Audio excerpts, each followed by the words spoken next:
Hello, I'm Jean Pete, and I welcome you back to our show, Better Living. Better Living is brought to you by the Homestead Hope Foundation and is sponsored by Homestead Hospice, where commitment to education and premier hospice care helps patients and families through life's most important journey.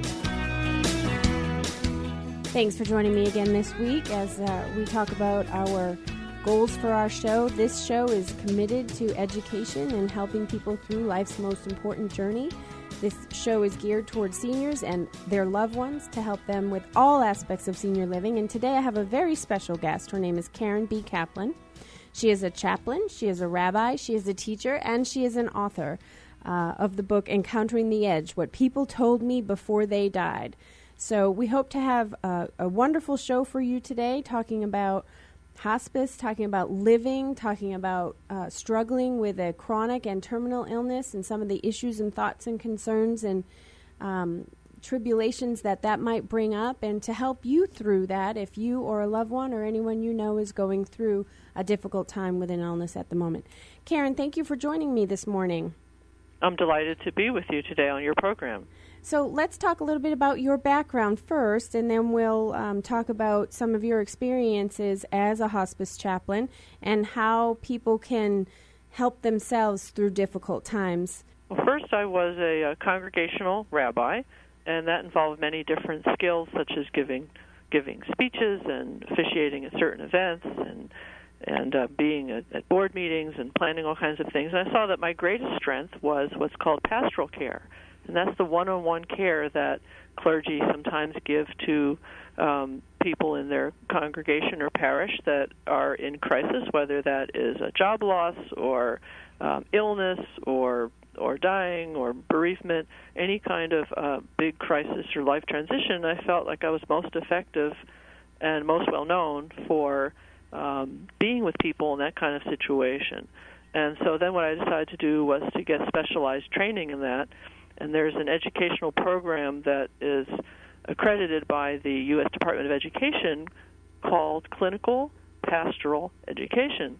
And what that is that chaplains, aspiring chaplains, are in a program where they visit various patients and then they meet with a supervisor to discuss those experiences. And we had to write word-for-word conversations that we had with those patients, which are called verbatims, and we analyzed those. It was a very intensive program, all about getting used to what it's like to work in a healthcare environment, and at the same time take note of what spiritual role we could play in that environment. So I completed that program, and then I decided to apply for positions in the healthcare field, either hospitals or hospices. And so I ended up getting my first job with a hospice, and then I saw how effective I felt in that environment, that I was able to be calm and be there for people and be able to ask the questions that needed to be asked to help people to self-reflect on what's most important to them. I love that you're talking about clinical pastoral education units, because I think what a lot of people don't know is that when we have a chaplain, I've worked in hospice and home care and home health for a long time, and often we talk about these are specialized staff members that have specialized training to help you during this difficult time. And I think sometimes we skim over the fact that we can't just hire anybody. You have to have clinical pastoral units, and they differ, the number of units per state, in order to be a hospice chaplain. So not only do you have experience as a chaplain in community work, but in addition to that, you must have clinical pastoral education and training to help people through these difficult times. So I'm glad that you brought that up, because sometimes I think, we always hear, oh, hospice was wonderful, and I don't know how I would have done it without hospice. We know what we bring to patients and families, but sometimes people in the healthcare community, it's hard to say, this is what's different, this is what we can do above and beyond what you can do, and that is very, very important. I've met a lot of wonderful chaplains along the way, and I have not been able to hire them in the past because they did not have clinical pastoral education, and that's not just a class. It takes a long time to get it, and it is very intense. So, again, Karen, thank you for bringing that up. And not only that, there's a lot of stereotypes about what chaplains do, and I think that's a real barrier to people making use of this great resource. A lot of people have the conception that a chaplain is there to preach or to try to get them to be a certain religion, or that they should take religion more seriously and so on. And these are not what chaplains do. I mean, some of the untrained ones might try to do that, and that's why it's so important to make sure that they are trained. What a chaplain is really supposed to do is not so much give answers, but to pose questions and to make people think about where they are at. So a chaplain is supposed to follow the person, not the other way around. So when I meet with someone, I see what they want to talk about. It can be anything from the next, football game up to what is the meaning of life.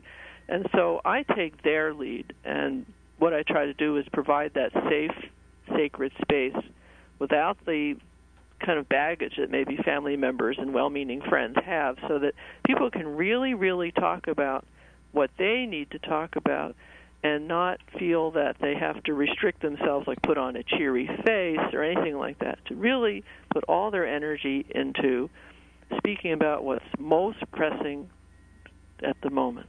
And this probably isn't going to pertain to a large percentage of our audience, but I do want to talk about this because I have worked in hospice and I have met with families in the past, over the past 15 or I don't even know how many years. And right. The most difficult team member to be accepted into a family's home seems to be this chaplain. That's and right. There's many people have many powerful emotions about clergy. You can imagine some people have had bad experiences with clergy or the church when they were young, Right. And so they don't want to have that brought up again. Or they think that a chaplain coming in is like the angel of death coming in. So there's really many, many reasons why this happens and why they miss out on that. And I'm going to tell a story about my own family and my own father when he was on hospice, but what I always urge folks to do is let them come once. Just meet them, meet their person, meet their personality, meet their heart, meet their passion and compassion, because really it's just another person to talk to. And when my dad was in hospice, he said, well, what do I need a chaplain for? Because we were very, very involved with the church, and our own pastor was coming to the house every few days just to sit and talk with my dad as well. Right. And I said, just meet him. It's just somebody else to talk to. And towards the end, my father said to me, Jeannie, I really look forward to David's visits. We go out on the back porch, we have a cup of coffee, and we just sit there and we just talk. And I'm so glad that you pushed me to meet him, because in these last few weeks, he has brought me so much peace. Wow. And I look forward to him coming. So even my own family, we had a hard time getting my father because we were so religious, like on the other end of the spectrum. But then when you look at the other side, even if you don't consider yourself very religious, or you consider, it doesn't matter. It's just somebody to talk through, like you said, a football game, your thoughts on life, whatever you want to talk about. So I had to put that plug in there because I think the chaplain can be, I've witnessed it, one of the most fulfilling roles for my father's times. That's good to hear. Yeah. And really, a chaplain's position is more about spirituality rather than religion. What that means is that we all have questions about the purpose of our lives, and when we look back on our lives, what was it all about? And what kind of legacy do we want to leave? So another matter that might be pertinent to a greater number of your listeners is that chaplains also help people that are grieving a loss. And a lot of people our age have lost loved ones, and so chaplains also serve for up to a whole year after the patient has passed to talk with people when they're grieving. So that's another really good use of chaplains as well, because plenty of issues come up with facing loss, and it makes you think about your own mortality and so on and so forth. And it could be when you are facing your own mortality that you look at past losses that you never processed before. That's right. Like you said, it could be a job loss. It could be a relationship breaking down. It could be something from 30 years ago, and you've just never had the opportunity to reconcile that. And to be given the gift of being able to reconcile past losses and maybe regrets or guilt or whatever, when right. you're... And most people, even if you have really good friends to talk to, they only can take in so much of that, or they're not comfortable, or they don't know what to ask, or they start to feel embarrassed, and then they can't really give you the attention that you need to do that kind of working through. So it's really a special thing. It's very hard to find someone that can listen, but listen in a kind of certain focused way without their own anxiety, the listener's anxiety interfering with what needs to happen. So it's amazing how rare it is, because once I get someone going to talk, it's like you can't stop them from venting. They need it so much. Let's talk a little bit about that. Can you give an example of someone that you met along your experience and how you worked with them? Sure. There was a lady I talked with for about a year, and I went and visited her quite often. And she had a very, very complex kind of situation where she was married to her first husband for many, many years. And she wasn't really that fond of him. She just kind of felt obligated to continue the relationship. And toward the end of that one, sometime before he himself was on hospice, this first husband, she met someone else that she really liked. And he also, that other person had a spouse and felt obligated to maintain that relationship as best he could. But really those two, from the different marriages, respected each other and saw each other once in a while and really liked each other. And once the spouses died, then those two were free to marry. So the first person I was talking about married this second husband after he had lost his wife, right? Can you follow this? I do, yeah. Yeah, okay. And she was just delighted. She said such romantic things like when they stopped at a traffic light, they would take that as an opportunity to have a kiss, and that every breakfast was like a date. So this is a great model, by the way, for us to what to do with traffic lights. But it was just so sweet to hear. It's like they finally got to fulfill what they wanted to do. But unfortunately, what happened is that this new second husband, after only 5 years, he had to go on hospice. So the one that she really wanted to spend so many years with, she only got those few precious, intense years, and then he passed. So after he passed, I then visited with her many times. And when I came in, she was just so cheery and welcoming, and her whole demeanor was so upbeat and all that. But what she had to say was always so distressing and sad. It's like she had this, finally could get this to this delicious dessert, and it was yanked away at the last minute, where she only could have a tiny taste of it. And I do have this anecdote, by the way, in my book, Encountering the Edge.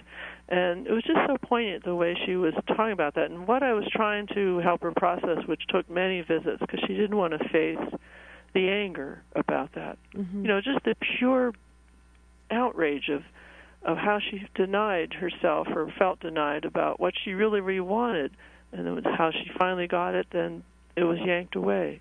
And she didn't want to go there for a long time, and I felt like that was something she really needed to do to really work through all the different phases of her grief, not just simply mourn the loss of her husband, but dealing with all her feelings of having gone such a long time with that first husband that wasn't the right fit.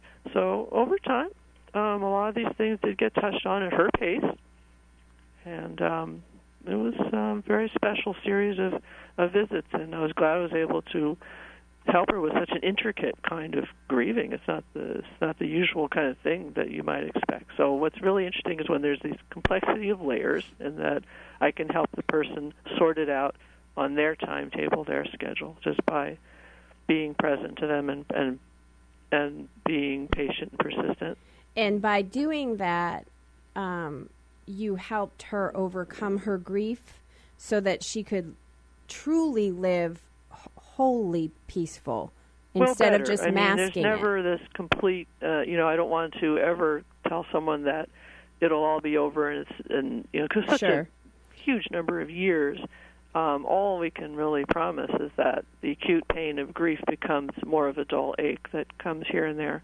So I do try to give a realistic picture and all the support possible. And then toward the end of that year, she was starting to get involved with other things, and that is what happens in the latter stages of grief. You do reinvest your energy into either other people or some kind of project, And so it does get better. So if I have listeners here that are in the middle of grieving, they just think, oh, this is the most painful thing it could ever be, that there is an end to that intense pain. While it might be triggered here and there by a holiday or something like that, for most people it does get better. And for those few that doesn't, they do need to get therapy by a bereavement specialist who can help ease that pain too. So let's talk about the how behind what you do. Okay. How do you help them through the grieving process? I'm thinking about something's been on my mind lately. I'm almost obsessed with it. Oh, the poor kids out in Seattle where there was a high school shooting. I think it was late fall, and then we went through the holidays, and one of them was a sister, and she has like 3 brothers, but she lost her sister who was within a year of age of her. Right. And for some reason, this girl sticks with me in my heart. I worry because you grow your whole life till you're 14, 15, which is an impressionable age anyway, and emotions are flying high. And then you lose your sister and your confidant. How do you help? And I know intense grief has to occur, but how do you help them pick the pieces up again, go to school, focus on more? And that's just a very specific example. But when you lose a loved one, how do you get in there and help them deal with that grief? Well, as a chaplain, the very best thing to do is to make sure they talk about their loved one. And that can be any aspect of that, positive or negative, or things that are resolved or not resolved. The whole thing is getting the person to talk, and then they do start to feel their emotions. And I've done this a lot for people after I've officiated at a funeral, even people I've never met before. I call a couple weeks later, and sometimes what I find that happens is it seems so simple. I'm saying, tell me how you feel now, and what are your thoughts on your loved one? And then after they talk for a while, then they tell me, oh, I feel so much better having talked about so-and-so. And it always amazes me, too. It's like all I have to do is say, talk about them, basically, and then they start getting in touch with those emotions. Of course, what I have to do as a skilled person, as opposed to, say, a volunteer, hospice volunteer, is know how to do the follow-up questions and how to keep on getting down to those deeper layers and to gently ask things in a calm way that get people to go further. Like I might say something like, after they've talked about their loved one a little bit, I might say, what is it that's most painful to you at this moment? Those kinds of questions that most people don't know how to ask or are afraid to ask. And then because they don't know how to handle the answer once they get that. I think you'd be afraid to get the answer. I know how to handle their answer and to just kind of gently keep peeling that onion so they can get down to these layers. Because there's this kind of misconception that if you get someone to cry or something, you're causing them pain. No, you're helping them find the thing that they've been holding back on that's even worse to do than to just express it and get it out. And so my job is a little bit like the dentist that has to drill all that bad stuff out so the good stuff can be put in their mouth. And it takes kind of a little bit of an iron stomach to stay there with them in their pain and suffering and to know that's the right thing to do. Yeah, I love your analogy there because you do have to get it out. I've been in this line of work for a while too, but it manifests in your body, and your body will get it out in one way, shape, or form or another, whether it be illness or whatever. A lot of times anger. You can't just hold it in. It's going to come out somehow. So why not? Having said that, however, again, I try to respect where people want to go, and people grieve differently. Some people grieve by being very active, like planting a tree in so-and-so's honor, or starting a foundation, or being a volunteer, and those too are ways. Some people want their privacy and don't want to express emotion. So again, I try to not impose any kind of assumptions or agenda, and I try to kind of tune my ears, like some book is called Listening with a Third Ear, which I think is a wonderful image. And it's a little hard to describe. It's a little bit of a dance in the conversation, just the way you say you like to on your program, kind of see how the conversation evolves and let it flow naturally from one topic to another. So that's what I think what a good chaplain does as well, is kind of try to sense what that person sort of wants to talk about, but it's kind of perched on that edge as to what to do, and then I gently try to see what the next step is. And something you said at the beginning of the show, you help people find their purpose and define their legacy. That's a possible function, right, especially if they're interested in going there on that. Because especially if you, well, not especially, but anytime you lose someone who was a huge part of your life, your life routine then changes. Oh, so many things. There's so many tasks to accomplish. And so you have to redefine how you're going to get through that routine in a new way. Oh, yeah. And what I would imagine that would be the hardest obstacle to overcome, establishing new routines and getting yourself out of the grief by finding new ways that you can go it differently. That's more the latter stages, as you know, of the grief. I mean, first you have to be stuck out there in the desert. You have to cross the desert before you reach the promised land is basically the image. True. That's so true. No one wants to be in that desert, but if you try to skip it, it's going to backfire on you. So what are some tips that you would give some folks? Well, they really do need to take care of themselves in the way that's best for them, whether it's talking with someone who can really listen well, or taking actions like, say, planting a tree in someone's honor or whatever it is to feel more in control. We feel so out of control when we have a loss, and that's what makes it so hard. And there are groups, of course, if you can find a good bereavement group, especially one that suits the situation, like maybe it would be all the members of that group would be for loss of a spouse, another group would be for loss of a child, God forbid, and so on.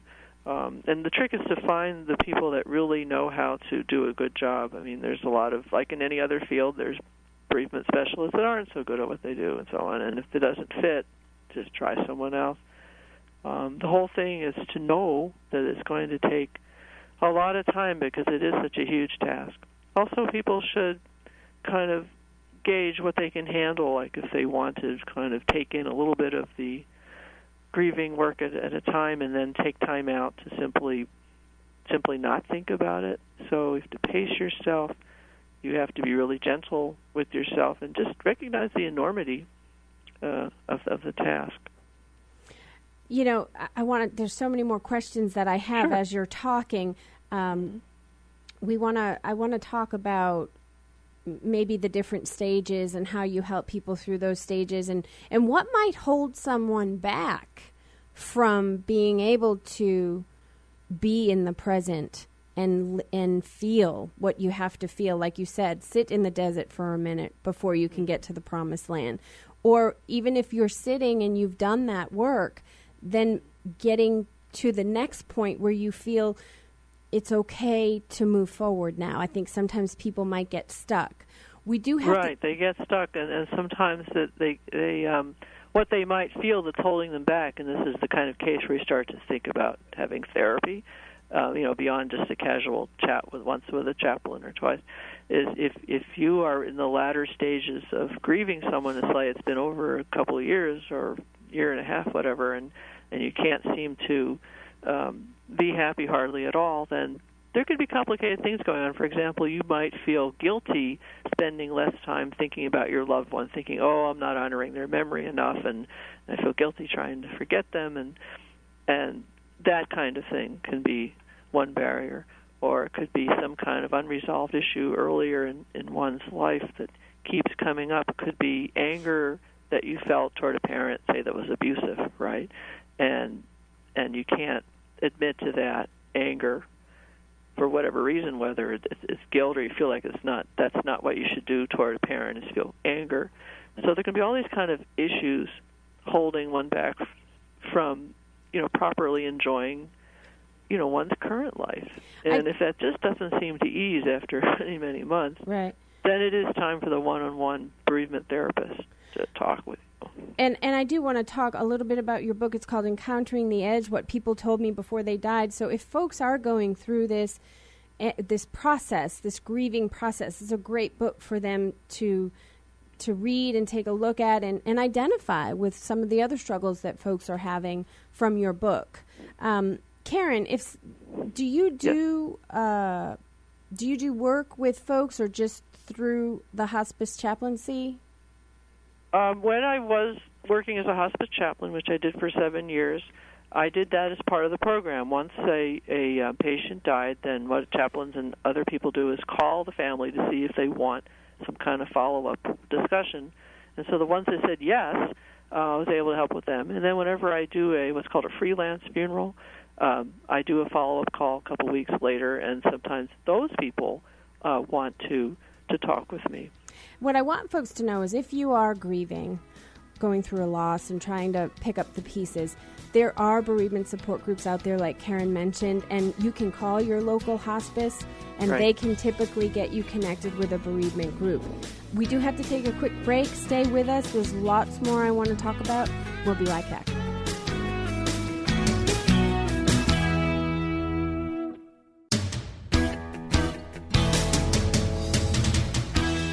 Hello, I'm Jean Pete, and I welcome you back to our show, Better Living. Better Living is brought to you by the Homestead Hope Foundation and is sponsored by Homestead Hospice, where commitment to education and premier hospice care helps patients and families through life's most important journey. Thanks for staying with me. I'm Jean, and I'm still here with Karen Kaplan, who is our chaplain, rabbi, teacher, and author, and we are talking about grief and crisis and how chaplains can help you through the crisis, such as a job loss, a death, or a past loss that you just haven't been able to reconcile, and why it's important to seek out the help of somebody who is a professional, whether that be a chaplain. And you know what's nice, Karen, is a lot of times you're told, oh, you need to go see a counselor or whatever, and there's always a cost involved in that. And I don't think we do enough reaching out to our ministries that are available to us, whatever religious denomination you are, the chaplains, the rabbis, the pastors, the priests. You know, for some reason, I think a lot of people just are arm's length and they don't get connected, and there's no charge for that. Right, and also the other thing that's interesting is so many people who do say, "Why don't you go see a counselor?" That's their own anxiety about not wanting to listen to you, really. Right. And so I only say that in the very extreme case that I mentioned, where someone really needs a more prolonged and consistent and regular kind of care. Because I'm happy to listen, at least in the opening stages, to a person who seems like stuck for a really long time. You know, even those people. I can help them move on to some extent. But I was just saying back there, too, that there is a line to draw. But really, in many cases, it's a matter of really having the time to listen to the person that needs to talk, making that time. And comfort level.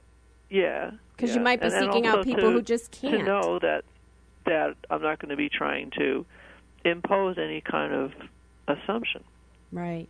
Yeah. Well, we talked in the first half of the show about the acute grief, and I loved the way you said you have to live in the desert for a while before you can get to the promised land. You have to be in the present. You have to have those feelings because they're there. You have to help yourself process those. Give yourself a break and live in that moment. And no one else can tell you how long that's going to be. So let's talk a little bit about that. Grief is very unique. It's like each snowflake is what grief is like for each person. And that's why it's tricky, too, to say, well, what's going to happen. It really depends on so many things, like the timing of the person's death and how sudden or not sudden was it. Was it a school shooting? Was it just kind of aging? How many other deaths have you had in your family before that point? There's just so many variables that's why it makes sense to say that grieving is unique, just the way each snowflake is, because each snowflake is produced out of a myriad of factors. So that's why it's all different. Right, and I think sometimes we put even more stress on people who are grieving. You know, I often hear people say, "Oh, well, you know, at least you knew your dad was sick and it gave you time to say everything that you needed to say. This one was such a shocker." And there's always a comparison for why either way what they went through was worse. And some people might say, yeah, but they didn't suffer. I had to watch my loved one suffer. I don't think there's there's no formula. Right. There's not you have to see what that person feels. To them, maybe it felt sudden, even if literally the death wasn't. But if that's how it felt to the mourner, that's what it was. It was sudden, for example. So how do we help people? I know it's not comfortable for everyone to listen, and I know after you listen for a while, I'm not even talking about a death, but, anything. I've had people with relationships, and after a while, I'm like, look, you know what? I'm exhausted. There's nothing else for me to tell you except keep repeating myself. I don't think I'm the right person for you to keep coming back to. A Zen-like saying that sometimes we help the most by not helping. And so maybe what's happening on those conversations with someone about, say, a relationship is that, well, let's say one of my friends broke up with their husband, okay, and then they're calling me. So the temptation is to try to find all kinds of ways to, quote-unquote, fix it, And so if I can resist that temptation and just simply do the reflecting back, like what's most painful about it, what's on your mind right now, et cetera, and not try to fix it, that does allow something to progress in the conversation instead of to stay stuck in the same thing. Maybe what people are experiencing as listeners, untrained people, is that they feel stuck, that they're saying, quote-unquote, the same things to their friend, because there's all that anxiety involved about trying to comfort them. And so, again, the best way to help is by, quote-unquote, not helping, is to do that kind of prolonged listening. And then, of course, if it really goes on for such a long time, then you have to gently talk about some alternatives like groups or another more professional listener, And what is that? I know you can't really define how long it's going to take someone to start to be able to put the pieces back together, but when is the trigger point when you say, I really think they're stuck? Well, if it really is exactly the same things and they're being defensive and resistant to any kind of another way of looking at things or alternatives, or if I just really hear the same exact thing and I feel like they're really not reflecting enough, or there's something involved that I'm not getting at, I can't figure out, and I see the pain is still there, so it seems wrong to just kind of keep doing the same thing. I guess there's some kind of a popular expression about the definition of craziness is to keep doing the same thing, only harder. So that applies to that as well. And so, anyone out there that's trying to comfort a friend has to know their own limitations, especially if they're not trained like a social worker or chaplain, healthcare chaplain. But they can try to learn a little bit to have their own inner chaplain, to try not to, quote-unquote, fix it. I know that's really hard, but you'd be doing your friend an amazing favor to listen like that without trying to jump in with advice. So the best advice I can give listeners is not to give advice. And I really mean that. That's a big part of the clinical pastoral education, because our inclination is so strong to want to fix something and quote-unquote comfort. And ironically, the best way to comfort is to make the person feel more pain in a way as they're growing deeper into those emotions that they don't get a chance to articulate and sort out. Because by doing that, by talking about what's bothering you, that alone makes you reorganize it in your head, as you're trying to express whatever that painful thing is without having to put your guard on how the person's going to react to that, Right. But, it's complex. I mean, it's not something you can just say, well, here's 5 minutes of training and now you can be like your inner chaplain. It's not that simple. Right. I'm trying to help our audience, because we all know, two things in life are certain: death and taxes. We all come across people who have had a loss, or ourselves. And then I think about the workplace. Yes, you've had this tremendous, horrible, awful loss, and no, you don't feel like a whole person, and yes, you can't even get out of bed in the morning, but you got to pay your bills, so you go back to work. Yeah. And then what if you're that person's boss or colleague, or you report to that person? How long can you allow it to go on without it affecting a lot of people's worlds? Because that's why I think we have a tendency to try to fix as well. So what do you recommend? But that fixing is getting in the way of what that person needs to sort out on their own. We can't tell a person what to do, and it just kind of it raises their defenses up, because you're talking about something that they're thinking about constantly, and you're trying to fix it in 2 minutes. Right. You think how absurd that is, right? If you think about it, it's kind of absurd. Right. I'm sorry, what were you going to? Well, I just think it's tricky. I'm just trying to help people understand, that's your time to be patient and be compassionate, but you also have to, sometimes that can affect your livelihood at work as well. Oh, yeah. So you need to find someone outside of the work environment to talk to, because you don't want to mix different things in, because it puts people in an awkward position. Because if you have a working relationship with someone, they probably don't want to have, like, a friend-to-friend personal relationship. Because, if you're talking about your grieving, that's pretty darn personal and right. heavy. And someone at work might think, well, sure, they feel bad, but, they just might not be it might affect your roles with them as a working role. So you have to find someone else that's outside of that environment, probably. But, of course, your boss does have to be understanding enough to be flexible about certain things in your schedule or what have you. But beyond that, you really can't expect them to be like a good friend listening. That's not realistic. The best you can hope for is that they treat you compassionately with the bereavement time off and so forth, and not harass you about it. That's about the most you can expect. Mm-hmm. Mm-hmm. Well, I'm just thinking about a friend who lost a mother and two siblings in about a 4-year period. Oh, gee. And the last sibling, she was told while at work. And so she went to the funeral and she came back, but she really wasn't a whole person. It was very, very hard for her boss to have the patience she needed to give this woman time to come back. But then you think, well, is that really fair? I don't know. That's what a I tough would talk one. to that person about that situation is the way they received the news about the sibling. That struck me that she received it at work. Mm-hmm. Why didn't she receive it in person, et cetera? And that alone is something that person would need to talk about. See, that's what just hearing what the situation is makes me jump on the detail that I bet didn't get paid enough attention to. Mm-hmm. See? Yeah, and I'm just trying to figure out, because I think this is a piece that most people in life have to understand how to deal with it on so many levels. The person that's almost grieving, all of us go through it. It's a very common part of the human condition, and you're not alone in it, because it's something that pretty much everyone faces. So that's kind of the good news. It's not an obscure thing, and we do get through it. That's the good news. You see all the people around us living in the world, right? They do.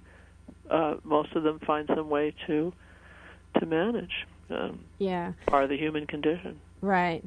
But I think this is, I guess where I was leading is the importance of companies offering outreach help. Sure. To people. That would be ideal. Because many jobs really stink, and that's the reality, and people have to deal with that. But of course, it's very nice when you run into that rare company that has policies and happens to have people that can make things better instead of just be yet another obstacle over to deal with. Mm-hmm. Mm-hmm.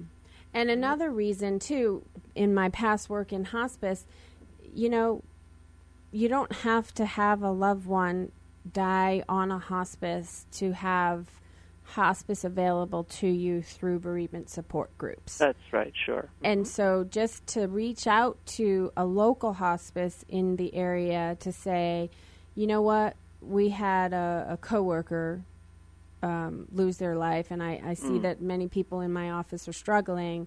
Can you come in and do a support group here? I don't think there's enough of that outreach. And hospice bereavement support groups, they want them filled.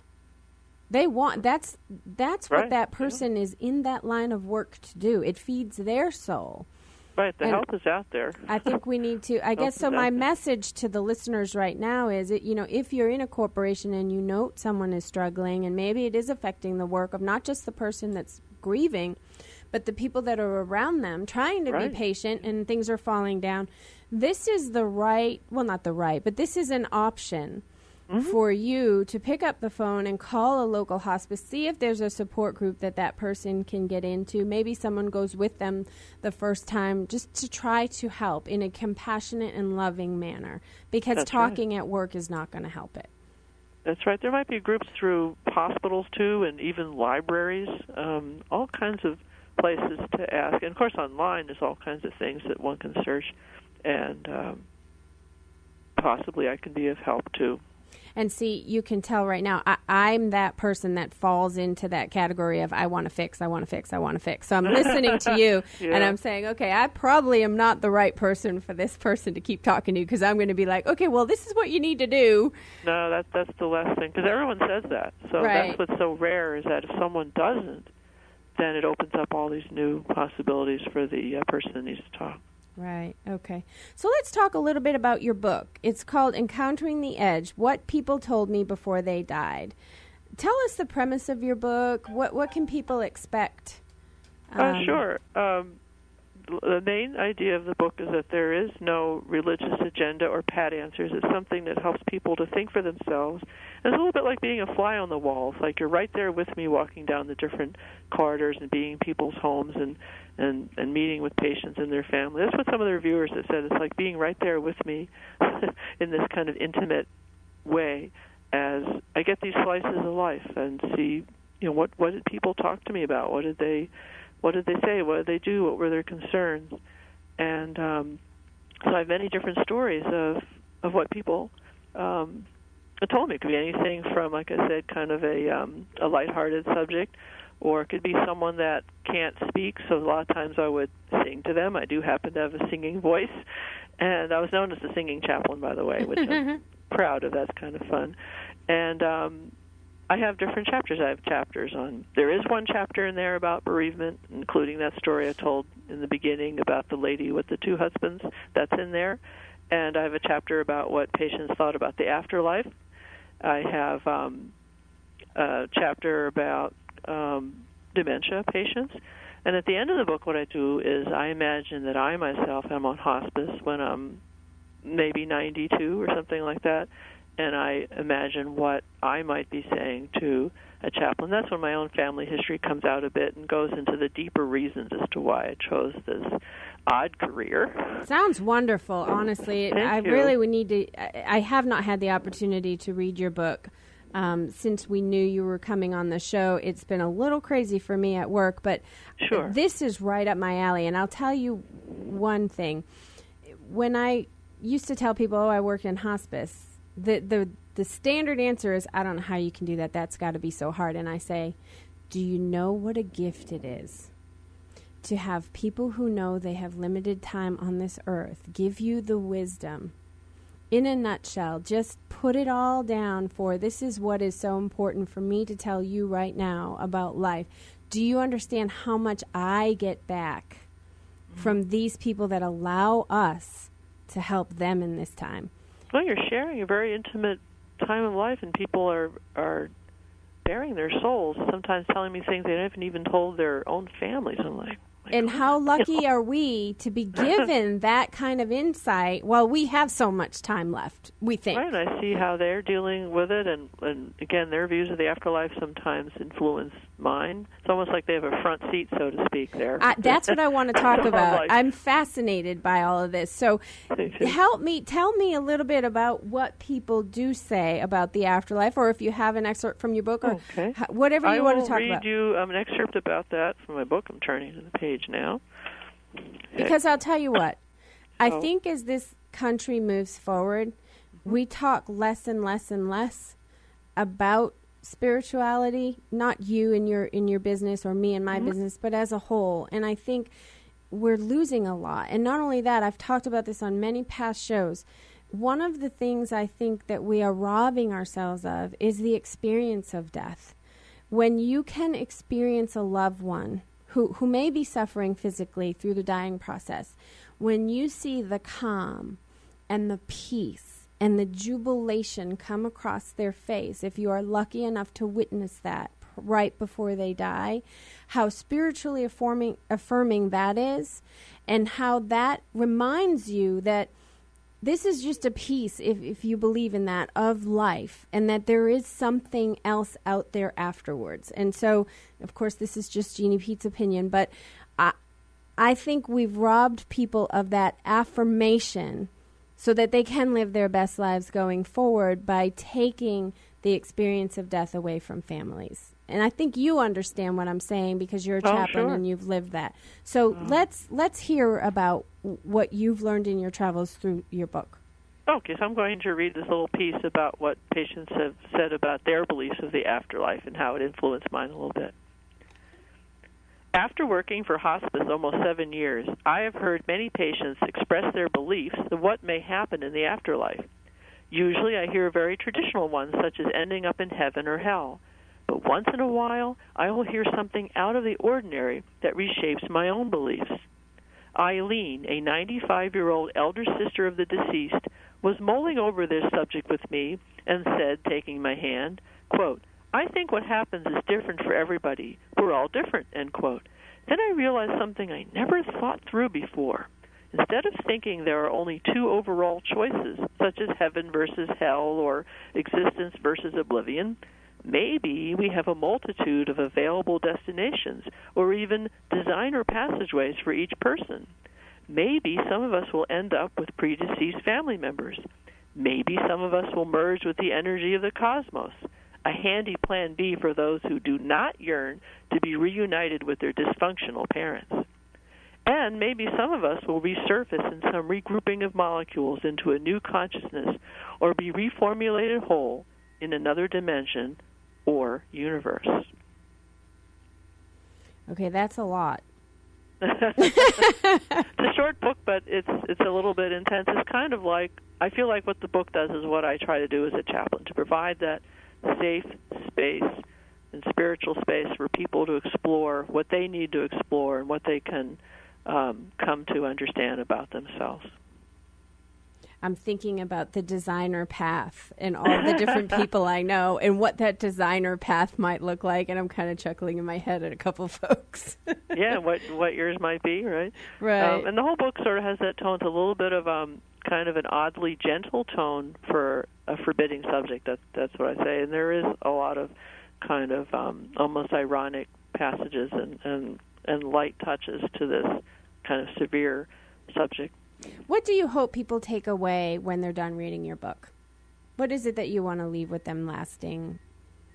Yeah, I mean, from the book, the meaning of their own lives, and to feel more more comfortable about thinking about, talking about death and being around it, and like it was in the older days when people used to die at home, it wasn't seen as something so remote and far away the way it is now, and to also take more stock of what they can value now in their own lives, and to think again about what's most important to them, so they're not wasting time with things that are just kind of sapping away energy, trivial things, but to really start to think again about, well, what's most important now? What do I need? Absolutely. And I think you more eloquently said what I was trying to say in my example, too. Thank you. But I do want to just let folks know, first of all, the book is called Encountering the Edge, What People Told Me Before They Died. Honestly, Karen, I can't wait to get my hands on it. Sounds like it's right up my alley. And it's by Karen B. Kaplan. But Karen also has an email address. If you feel that you would like to connect with her, see if you need help through a grieving process or just want to get information about her blog and stay connected, you can email her at Karen, Karen, Bookman, Bookman, Kaplan, Kaplan, @gmail.com. That's Karen Bookman Kaplan @gmail.com. And then you also have a blog, right? That's right. Mm-hmm. And that's called offbeatcompassion.com. Wonderful. Offbeat, OFFBEAT, compassion.com. And you'll see all kinds of things in there, whether it's bereavement or just little stories or reflections on some more technical aspects of being a chaplain. There's some book reviews in there. All kinds of things are in there, and so I hope you enjoy exploring it. And again, I really do love to communicate with my fans, so I'd love to that would be awesome to receive emails from people listening to this program, because we could see where it goes from there. I can also recommend other books for bereavement, too. Terrific. That's great. And again, we've talked a lot about grief and loss and bereavement and dealing with grief and living in the moment and then moving forward. We didn't touch half of the stuff that we could have touched, but I thank you so much, because I truly believe what I said earlier. People say, hospice, how could you work in hospice? That must be so difficult. And I say, you don't understand the rewards we get by being able to live that and invite it into people's lives during that time because of the wisdom they share. And what you've done is you've written down the wisdom they've shared in this time for people to be able to understand what I've tried to tell them. This is such a blessing. So thank you for the book, Encountering the Edge, What People Told Me Before They Died. Thank you for coming on my show today. And I hope to get your book soon. Oh, thank you very much. I'd be delighted to come again. I'm Jeannie Pete. Thanks for listening. Have a blessed day and week ahead. And listen here, same time next week and every week. Homestead Hope Foundation is your resource for a healthy life. God bless.